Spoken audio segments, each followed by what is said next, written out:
ఏరా టోనీ, ఎక్కడి వరకు వచ్చాయి నీ ప్రేమ ముచ్చట్లు? మేమిద్దరం ప్రేమ జంటలం మ్యాన్, మమ్మల్ని ఎవ్వరూ విడదీయలేరు. వీడి పని బెస్ట్.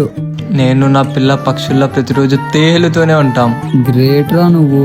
ఇప్పుడు వాడు వస్తున్నాడు, వాడికి చెప్పి ఇంకా పైకి తెలిపిస్తా.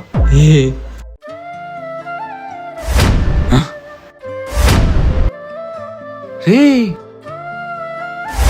గురు, అసలు ఎలా జరిగింది డ్యూడ్? అన్ఎక్స్పెక్టెడ్ గా జరిగింది లేరా, కూర్చుందంతా. గురు ఇది తీసుకో. అసలు ఒక మాట కూడా చెప్పలేదు కదరా ఇలా జరిగిందని. అన్ఎక్స్పెక్టెడ్ రా, నాకు కూడా ఎవరో అమ్మాయి కాపాడిందంట, డాడీ చెప్పారు. అమ్మాయా? గురు చూసావా నీ తలరాత ఎలా మారబోతోందో? ఆ? సింపుల్ గురు, నీకు ఒక అమ్మాయి మోసం చేస్తే ఇంకో అమ్మాయి లైఫ్ ఇచ్చింది. చూసావా, ఆ దేవుడు ఈ అమ్మాయిని ఈ రూపంలో పంపించాడేమో. ఒకసారి ట్రై చెయ్యి. వేసి తొక్క కొడుక్కి. ఇప్పుడు తేల్రా.